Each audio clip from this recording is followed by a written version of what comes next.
So estimations ఇచ్చే format ఒక technique పేరేంటి, ఎలా ఇస్తాం ఎస్టిమేషన్స్?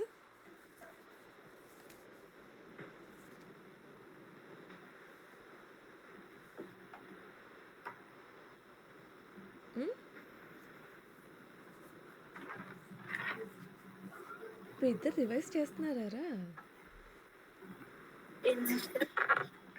ఇద్దరు చదువుతున్నారా మళ్ళీ ఇంటికి వెళ్ళి? ఒకసారి అడగండి. యూజర్ స్టోరీని ఎస్టిమేట్ చేయడానికి మనం వాడే టెక్నిక్ పేరేంటి?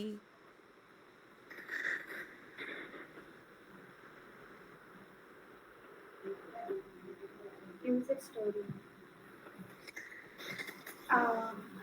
బ్యాక్ క్వశ్చన్ అర్థం చేసుకుంటారా ఏమంటున్నాను?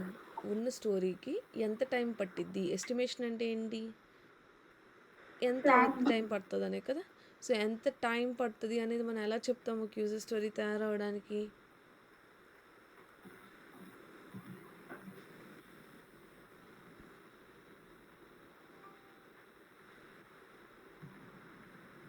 స్ప్రింట్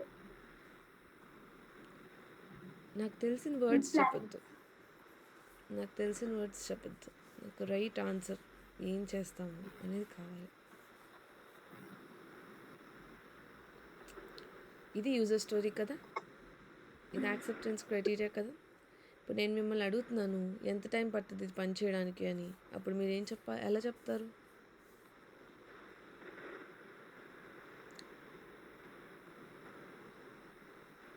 ఎంత time 1 week or 2 weeks.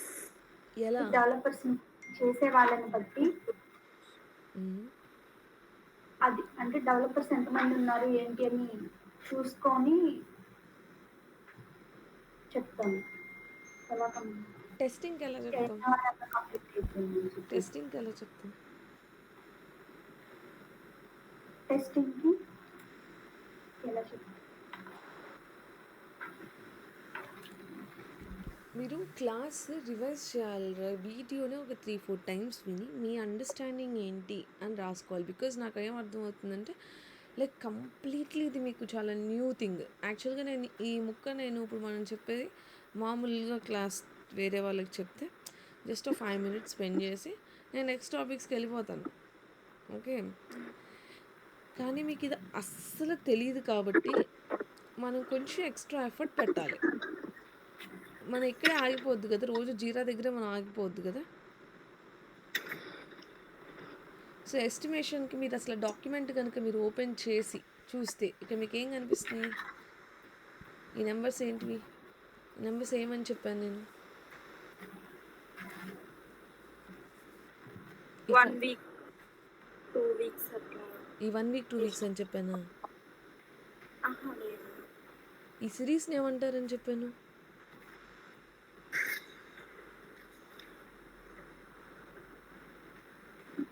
ఫిబోనాకీ series. ఆ లెవెల్స్ ఆఫ్ టెస్టింగ్ ఇంకా అసలు నేను వెళ్ళలేదు, ఇంకా నేను ఎజైల్లోనే ఉన్నాను. ఓకే, ఏమంటాం దాన్ని? ఫిబోనాకీ సిరీస్. ఓకే, ఫిబోనాకీ ఫిబోనాకీ అంటే ఏంటి మీనింగ్? ఆ సిరీస్లో ఏంటి మీరు చూసే ప్యాటర్న్ ఎలా ఉంది చెప్పండి, ప్యాటర్న్ ఎలా ఉంది నెంబర్స్కి?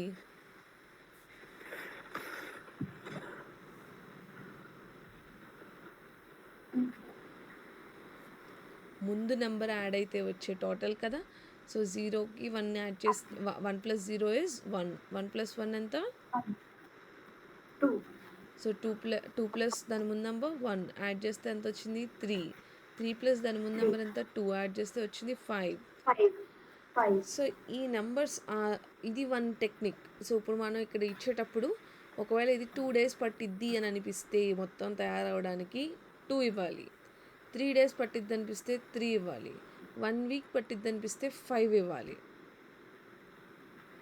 2 weeks పట్టిద్ది అనిపిస్తే 8 ఇవ్వాలి. ఓకే, సో మన ఎస్టిమేషన్ అనేది మనకి తయారవడానికి ఎంత టైం పట్టిద్ది అనే దాన్ని బట్టి ఆ ఫిబోనాకీ నెంబర్స్లో నుండి నెంబర్స్ ఇస్తాం. అదొక వే. కొన్ని ప్రాజెక్టులు like T-shirt sizes small, medium, large, extra large. So ఇది తయారవడానికి ఒక 3 days పడుతుందనుకోండి, అప్పుడు మీడియంకి వెళ్తారు. 1 day అనుకోండి స్మాల్కి వెళ్తారు. చాలా ఎక్కువ రోజులు పడుతుందనుకోండి ఎక్స్ట్రా లార్జ్కి వెళ్తారు. So project to project A terminology వాడతారు అనేది మారిపోయింది. కానీ ఎస్టిమేషన్ ఎలా ఇవ్వాలి, ఎన్ని రోజులు పడుతుంది అనే దాన్ని అర్థం చేసుకొని ఇవ్వాలి. అది స్టార్టింగ్లోనే మనకి తెలీదు ఒక ప్రాజెక్ట్ జాయిన్ అయినప్పుడు. పోను పోను మనకు ఆ ప్రాజెక్ట్ గురించి అర్థమైన తర్వాతే మనకు తెలుస్తుంది. సో మీరు ప్రాజెక్ట్ జాయిన్ అయిన వెంటనే కూడా మిమ్మల్ని ఎస్టిమేషన్స్ ఇవ్వమని అడగరు. మీకు అర్థమైన తర్వాత ఒక 10-15 days తర్వాతే ఇవ్వమంటారు. ఓకేనా?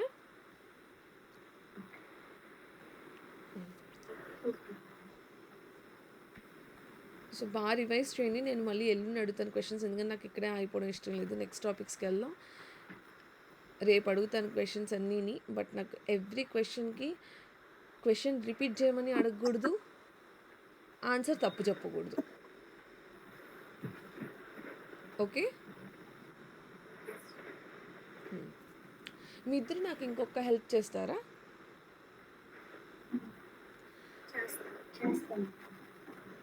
ఒక ఇంట్రొడక్షన్ మీ ఇద్దరు గురించి మీ ఇద్దరు ఇంగ్లీష్లోది ప్రాక్టీస్ చేసి, ఏదైనా ఇప్పటి వరకు మీ లైఫ్ గురించి కానీ మీ గురించి కానీ టేక్ ఎనీ టాపిక్ తీసుకొని ఒక 5 minutes ప్రిపేర్ అయ్యి రండి కంటిన్యూస్గా ఇంగ్లీష్లో మాట్లాడడానికి. ఓకే? యూట్యూబ్లో Priyanka Chopra English training interviews అని కొట్టినా, లేకపోతే పాల్కీ శర్మ, ఓకే, పాల్కీ శర్మ అని ఒక న్యూస్ రిపోర్టర్ ఉంటారు, ఆవిడ మాట్లాడే విధానమైనా చూడండి, అబ్జర్వ్ చేయండి వాళ్ళు ఎలా మాట్లాడుతున్నారు అనేది అబ్జర్వ్ చేయండి. అప్పుడు మీకు అర్థం అవుతుంది మనం మాట్లాడేటప్పుడు ఎంత కాన్ఫిడెంట్ మాట్లాడాలి, మన ఇంగ్లీష్ ఎలాంటి వర్డ్స్ పిక్ చేసుకోవాలి అనేది. ఓకేనా? ఎందుకంటే సాఫ్ట్వేర్లో పని చేసినా చేయకపోయినా, వర్క్ రోజు చేసినా చేయకపోయినా కూడా అక్కడ వర్డ్స్తో ఆడాలన్నమాట గేమ్ అనేది. ఆ గేమ్ రావాలంటే మనం చాలా గుడ్ కమ్యూనికేషన్ స్కిల్స్ మెయింటైన్ చేయాలి. సో మనం ఈ ట్రైనింగ్లో దీంతో పాటు మన కమ్యూనికేషన్ స్కిల్స్ని కూడా ప్యారలల్గా ట్రైనింగ్ అయ్యేసరికి ఇంప్రూవ్ చేసుకోవడానికి చూసుకోవాలి. Okay, good. ఇప్పుడు మనం లెవెల్స్ ఆఫ్ టెస్టింగ్కి వద్దాం. సో సాఫ్ట్వేర్ డెవలప్మెంట్ లైఫ్ సైకిల్లో ఒక స్టేజ్ పేరు డెవలప్మెంట్ కదా, coding or development or implementation. So ఇంప్లిమెంటేషన్లో ఏం జరుగుతుంది?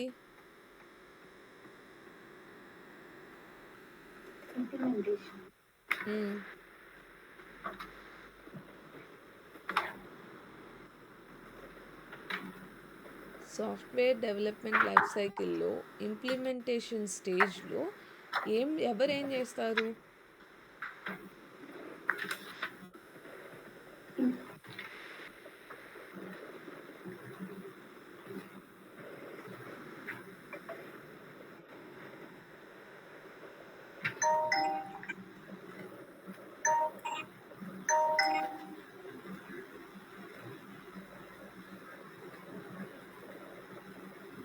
What are different stages in software development life cycle? Planning, analysis, design, implementation. అందులో ఇంప్లిమెంటేషన్ ఉంది కదా. సో మరి ఇప్పుడు ఆ ఇంప్లిమెంటేషన్ స్టేజ్లో ఏం చేస్తారు?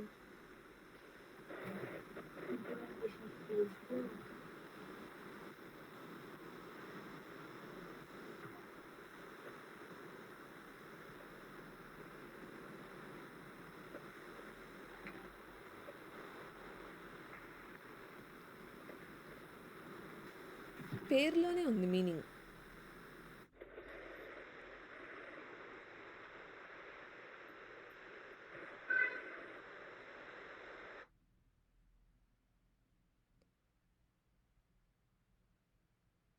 Implementation stage. ప్లానింగ్ అంటే ఏం చేయాలో ప్లాన్ చేసుకున్నారు, అవునా? Money, time, resources. ప్లానింగ్ అంటే 3 చూసుకొని డిజైన్ స్టేజ్లో ఫ్లో చార్ట్స్ అండ్ అల్గరిథమ్స్ రాసుకున్నారు. మరి అప్పుడు డెవలపర్స్ స్కెచ్ని ఎలా డిజైన్ చేస్తారు.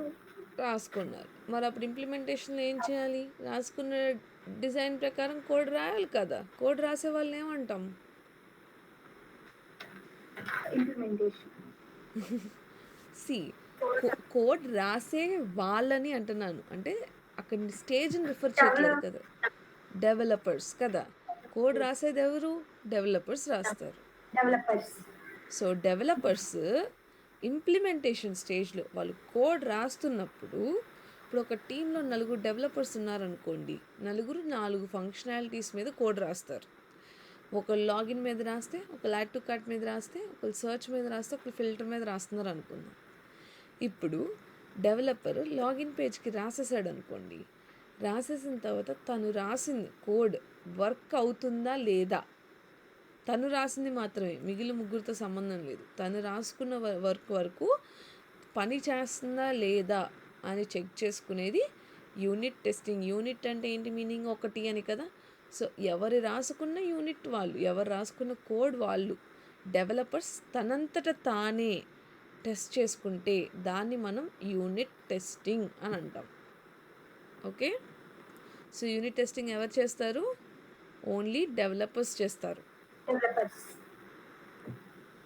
ఆ డెవలపర్స్ ఏం చెక్ చేస్తున్నారు యూనిట్ టెస్టింగ్లో? వాళ్ళు రాసుకున్న కోడ్ పని చేస్తుందా లేదా చెక్ చేసుకుంటున్నారు. ఓకే. సో ఇప్పుడు ఆ టెస్టింగ్ చేయడానికి వాళ్ళు వాడే టెక్నిక్ పేర్లు ఏంటంట? Branch coverage, decision coverage and statement coverage. So ఈ 3 కవరేజ్లు ఏంటనేవి నెక్స్ట్ క్లాసెస్లో తెలుసుకుందాము. బట్ ఈ టెక్నిక్స్ని ఏమంటారు? ఈ మూడింటిని కలిపి వైట్ బాక్స్ డిజైన్ టెక్నిక్స్ అని అంటారు. వైట్ బాక్స్ డిజైన్ ఎందుకు? వైట్ అంటే వాళ్ళు చూడగలుగుతున్నారు, వాళ్ళు రాసుకున్న కోడ్ని వాళ్ళు చూసి అందులో వాళ్ళు ఏమైనా మిస్టేక్స్ చేశారా, అంతా కరెక్ట్గానే ఉందా, రన్ అవుతుందా లేదా చెక్ చేసుకోవడాన్ని మనము యూనిట్ టెస్టింగ్ అని అంటాము. దానిలో వాడే టెక్నిక్స్ పేరు white box testing, because they are having look through the code. Next stage వచ్చేసరికి ఇంటిగ్రేషన్ టెస్టింగ్ అంటున్నారు. ఓకే. సో ఇప్పుడు యూనిట్ టెస్టింగ్ అంటే వాళ్ళు రాసుకుంది మాత్రమే చెక్ చేసుకుంటున్నారు కదా. కానీ ఇప్పుడు 4 పనిచేస్తున్నప్పుడు ఎవరిది వాళ్ళది బాగానే పనిచేస్తుంది, వాళ్ళు చెక్ చేసుకున్నారు బాగానే పనిచేస్తుంది. కానీ 4 కోడ్ కంబైన్ చేస్తేనే కదా ఒక అప్లికేషన్ ఫామ్ అయ్యేది. ఇప్పుడు లాగిన్ ఒకటే ఒక అప్లికేషన్ కాదు కదా. లాగిన్తో పాటు యాడ్ టు కార్ట్, సర్చ్ ఇవన్నీ కలిపితేనే కదా ఒక వెబ్సైట్ తయారైనట్టు మనం చెప్పగలము. సో ఇప్పుడు లాగిన్ రాసిన డెవలపర్ చెక్ చేసుకున్నాడు, సెర్చ్ ఫంక్షనాలిటీ రాస్తున్నాడు, సెర్చ్ ఫంక్షనాలిటీ టెస్ట్ చేసుకున్నాడు. కానీ ఈ 2 కంబైన్ చేసినప్పుడు కూడా కోడ్ అంటే యూజర్ లాగిన్ అయ్యి సెర్చ్ చేస్తున్నప్పుడు పని చేస్తుందా లేదా అని చెక్ చేయాలి కదా. సో ఇంటిగ్రేట్ అంటే మీనింగ్ ఏంటి? కలపడం, మోర్ దాన్ ఒకదాన్ని కలపడం. యూనిట్ అంటే సింగిల్ థింగ్, ఇంటిగ్రేషన్ అంటే మోర్ దాన్ వన్ థింగ్ని కలపడం. సో కలిపినప్పుడు పని చేస్తుందా లేదా, when you're combining more than one thing, if you're checking if it is working fine or not. ఫస్ట్ది సెకండ్ది 2, మూడోది యాడ్ అయితే ఫస్ట్ సెకండ్ థర్డ్ 3 యాడ్ చేసినవి అన్నీ కలుపుకుంటూ పనిచేస్తుందా లేదా అని చెక్ చేసేదాన్ని ఇంటిగ్రేషన్ టెస్టింగ్ అని అంటాం. దీన్ని బోత్ డెవలపర్స్ అండ్ టెస్టర్స్ చేస్తారు. ఓకే. కొన్ని ప్రాజెక్ట్స్లో ఓన్లీ టెస్టర్సే చేయొచ్చు, బట్ థియరిటికల్గా both developers and testers should be part of integration testing. Next అది కూడా ఇండివిజువల్గా యాడ్ చేసుకుంటూ వస్తుంటే బాగానే పనిచేస్తుందని టెస్ట్ చేస్తాం. కానీ ఇప్పుడు మొత్తం అప్లికేషన్ మొత్తాన్ని end to end positive and negative మొత్తం అంతా కంప్లీట్ చేసే టెస్టింగ్ స్టేజ్ని we call it as system testing. So మనం యాజ్ ఎ టెస్టర్స్ మనం ఎక్కువ మేజర్ రోల్ ప్లే చేసేది ఈ సిస్టమ్ టెస్టింగ్ ఫేజ్లో. సో సిస్టమ్ టెస్టింగ్ ఎవరు చేస్తారు? ఓన్లీ క్యూఏ పీపుల్ మాత్రమే. క్యూఏ పీపుల్ అన్నా సాఫ్ట్వేర్ టెస్టర్స్ అన్నా ఒకటే. ఓకే. Quality assurance. సో వీళ్ళు ఏం చేస్తున్నారు? మొత్తం అప్లికేషన్ని ఎండ్ టు ఎండ్ మొత్తం స్టార్టింగ్ నుండి ఎండింగ్ వరకు పనిచేస్తుందా లేదా అని పాజిటివ్ అండ్ నెగిటివ్ సినారియోస్ మొత్తాన్ని కలిపి వెరిఫై చేసుకుంటారు. సో ఈ టెస్టింగ్ టెక్నిక్ పేరు వచ్చేసరికి బ్లాక్ బాక్స్ టెస్టింగ్ అనమాట. సో డెవలపర్స్ చేసే యూనిట్ టెస్టింగ్ పేరు వైట్ బాక్స్, టెస్టర్స్ చేసే టెక్నిక్ పేరు బ్లాక్ బాక్స్. అక్కడ డెవలపర్స్ కోడ్ చూడగలుగుతున్నారు, చూసి దానిలో మిస్టేక్స్ కనిపెడుతున్నారు కాబట్టి అది వైట్ బాక్స్. మనకెందుకు బ్లాక్ బాక్స్ పేరు వచ్చింది? మనకు కోడ్ తెలియదు కదా ఎలా రాయాలి ఏంటి అని. మనం ఏం చేస్తాం, వాళ్ళు ఇచ్చిన అప్లికేషన్ ఓపెన్ చేసి, ఇప్పుడు అమెజాన్ తయారు చేసి ఇచ్చారనుకోండి, అమెజాన్ ఓపెన్ చేసుకుంటాము, పని చేస్తుందా లేదా చూసుకుంటాము. ఇక్కడ సెర్చ్ అన్నారనుకోండి, ఇక్కడ డేటా ఎంటర్ చేస్తాము, వచ్చిందా లేదా చూసుకుంటున్నాము. అంతేకాని మనము స్పెసిఫిక్గా ఒక్కదానికి దీనికి కోడ్ ఏం రాశారు అనేది మనం చూసుకోవడానికి మనకు యాక్సెస్ లేదు కదా. So without looking at the code, ఒక బ్లాక్ బాక్స్ లాగా, బ్లాక్ కలర్లో ఒక బాక్స్ ఉంటే మనకి కనిపిస్తుంది, దాని లోపల ఏముందో కనిపించదు కదా. అలానే మనకి ఇక్కడ డెవలపర్స్ ఏం కోడ్ రాశారో కనిపించదు. So without looking at the code, just by looking at the application, మన ఇన్పుట్స్ ఇచ్చి అవుట్పుట్స్ని వెరిఫై చేస్తే బ్లాక్ బాక్స్ టెస్టింగ్ అని అంటాం. దీనిలో కూడా టెక్నిక్స్ ఉంటాయి, నెక్స్ట్ చెప్తాను. ఓకే. అండ్ ఒకవేళ ఎండ్ టు ఎండ్ మనం టెస్ట్ చేస్తే అంతా బాగానే ఉంది, కొన్ని డిఫెక్ట్స్ వచ్చినాయి, డెవలపర్స్ ఫిక్స్ చేసి ఇచ్చారు, మళ్ళీ మనం మొత్తం చెక్ చేసాము, బాగానే పనిచేస్తుంది. సో పని చేస్తున్న తర్వాత మనం క్లయింట్కి, మన ప్రొడక్ట్ ఓనర్కి అంతా చెక్ చేస్తాం, బాగానే ఉంది, మీరు వాడుకోవచ్చు అని చెప్పామనుకోండి, వాళ్ళు వెంటనే నమ్మరు అనమాట మనల్ని. They want to take some extra care మనం మొత్తం టెస్ట్ చేసిన తర్వాత కూడా. సో ఆ ఎక్స్ట్రా కేర్ తీసుకునే టెస్టింగ్ స్టేజ్నే we call it as user acceptance testing. Okay. So user acceptance టెస్టింగ్లో 2 స్టేజెస్ ఉన్నాయి. ఒకటి alpha testing, 2 beta testing. So alpha testing ఏం చెప్తుంది మనకి? It is conducted by the members of the development organisation who are not directly involved in the project. అంటే ఇప్పుడు ఎవరికైతే idea వచ్చిందో ఆ ప్రొడక్ట్ ఓనర్ కంపెనీ, సో ఆ ప్రొడక్ట్ ఓనర్ ఆ అప్లికేషన్ని వెరిఫై చేయడానికి వేరే కంపెనీలో, ఇప్పుడు ఫర్ ఎగ్జాంపుల్ టీసీఎస్ వాళ్ళు ఈ అప్లికేషన్ తయారు చేస్తున్నారు అనుకోండి, ఇన్ఫోసిస్లో వాళ్ళని పిలిచి చెక్ చేయించుకుంటారు. ఎవరు? ప్రొడక్ట్ ఓనర్స్ పిలిపించుకొని చెక్ చేయించుకుంటారు. లేదనుకోండి వాళ్ళంతటా వాళ్ళే ప్రొడక్ట్ ఓనరే ఆ అప్లికేషన్ ఓపెన్ చేసి చెక్ చేసుకుంటారు. So product owner by himself or by hiring some other people, వేరే వాళ్ళు who are not part of this development and testing, ఈ అప్లికేషన్ డెవలప్ చేసినప్పుడు, టెస్టింగ్ చేసినప్పుడు వాళ్ళు ఇన్వాల్వ్ అయ్యి లేని మనుషుల్ని తీసుకొని వచ్చి టెస్ట్ చేపిస్తారు. ఎందుకంటే జస్ట్ టు మేక్ షూర్ మనం అంతా కవర్ చేసామా లేదా, ఇంకేమన్నా మిస్టేక్స్ చేసామా, లైవ్లోకి వెళ్ళి నిజంగా అందరూ యూజ్ చేసే ముందు ఇంకొక లెవెల్ ఆఫ్ టెస్టింగ్ అనమాట జరిగేది. అది ఆల్ఫా టెస్టింగ్. ఒకవేళ ప్రొడక్ట్ ఓనర్ హైర్ చేసిన మెంబర్స్ టెస్ట్ చేసుకుంటే. అలా కాదు, ప్రొడక్ట్ అది అయిపోయింది, సో వాళ్ళు కూడా ఓకే అనేసారు, కానీ డైరెక్ట్గా అప్లికేషన్ని వదలరు అనమాట. బికాస్ సడన్గా ఫెయిల్ అయిపోతే వాళ్ళ బ్రాండ్ నేమ్ పరువు పోతుంది కాబట్టి బీటా వర్జన్స్ వదులుతారు. సో ఈవెన్ మీరు ఎప్పుడైనా ప్లే స్టోర్లో ఏదైనా యాప్ డౌన్లోడ్ చేసుకునేటప్పుడు మీరు గమనిస్తే కింద అక్కడ బీటా వర్జన్ అవైలబుల్ అని కనిపిస్తుంది.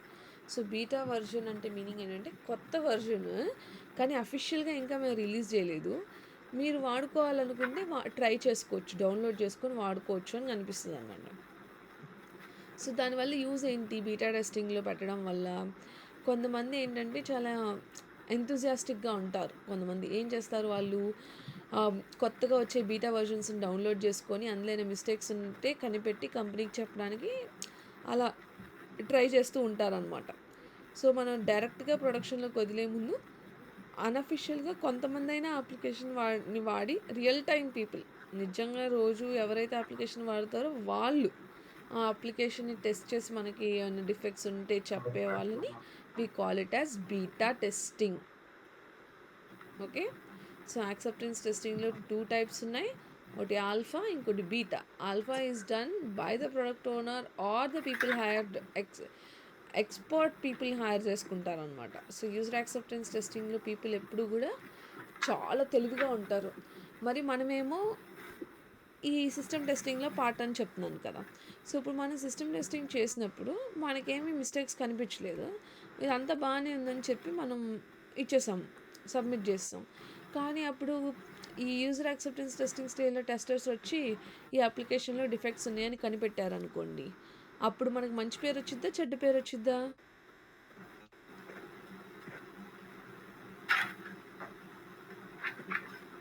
ఉమ్? ఉన్నారా ఇద్దరు? మనం ఒక టెస్ట్ చేసి బాగుంది, బాగా పనిచేస్తుందని చెప్తున్నాను, కానీ మీరు వెరిఫై చేసేటప్పుడు అది పని చేయట్లేదు. అప్పుడు నేను బాగా టెస్ట్ చేసినట్ట చేయనట్ట? అంటే మీరు చేయనట్లే చేయనట్టు టెస్టింగ్ కదా. లోనే జరిగింది. అప్పుడు మరి నాకు బ్యాడ్ నేమ్ కదా. సో మనం టెస్టర్స్ ఏం మేక్ షూర్ చేసుకోవాలి, యాక్సెప్టెన్స్ టెస్టింగ్ స్టేజ్లో వాళ్ళకి ఏ డిఫెక్ట్స్ కనిపించకుండా మనం ఎండ్ టు ఎండ్ అప్లికేషన్ని వెరిఫై చేయాలి. ఒకవేళ యాక్సెప్టెన్స్ టెస్టింగ్ వాళ్ళు కనిపెడితే మన పరువు పోతుంది. ఓకే, సో ఈ యాక్సెప్టెన్స్ టెస్టింగ్లో కూడా అంతా అయిపోతే అప్పుడు లైవ్లోకి వదులుతారు అనమాట. అందరినీ, ప్రపంచం మొత్తాన్ని వాడుకోమని అఫీషియల్గా రిలీజ్ చేస్తాము. సో ఈ 4 levels of testing very important. ఎవరైనా what are the different levels of testing అంటే unit testing, integration testing, system testing and user acceptance testing చెప్పాలి. ఈచ్ టెస్టింగ్ ఫేజ్లో ఎవరు ఆ టెస్టింగ్ చేస్తున్నారు, ఆ టెస్టింగ్లో వాడే టెక్నిక్ ఏంటి, దానివల్ల యూజ్ ఏంటి. ఓకే,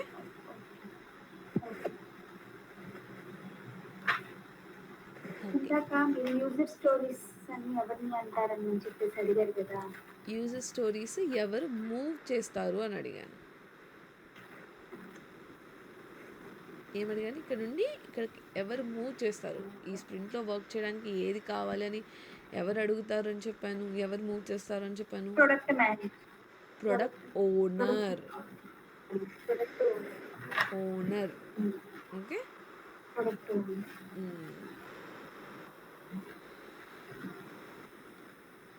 ఇక్కడ వరకు జరిగిన రివైజ్ చేయండి. రేపు మీరేం చేయాలి, రేపు క్లాస్కి వచ్చేటప్పుడు చెప్పండి, ఏం చేస్తారు మీరు రేపు క్లాస్కి వచ్చేసరికి? ఇంట్రడక్షన్, మా సెల్ఫ్ ఇంట్రడక్షన్ గురించి ఏదైనా మనకి నచ్చింది టాపిక్ ఏదైనా ప్రిపేర్ అయ్యొచ్చు, ఇంకా మాట్లాడడం.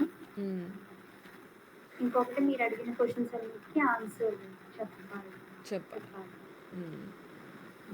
ఓకే, బాగా రివైజ్ చేయండి. లైక్ చూడకుండా, ఇప్పుడు ఫర్ ఎగ్జాంపుల్ ఎలా చేయొచ్చు అంటే, మీరు ఒక టాపిక్ చదివారు అనుకోండి, దాని గురించి బుక్ క్లోజ్ చేసేసి, లేకపోతే ఆ వీడియో క్లోజ్ చేసేసి, మీరు పెన్ అండ్ పేపర్ తీసుకొని మీకు ఏం అర్థమైందో రాయడానికి ట్రై చేయండి. మళ్ళీ వెళ్ళి వీడియో వినండి, అదే ఉందా అని. నేను చెప్పిన మాటలే రిపీట్ చేయడం కాదు, ఓకే, మీకు అర్థమైందా లేదా అనేది ఇంపార్టెంట్.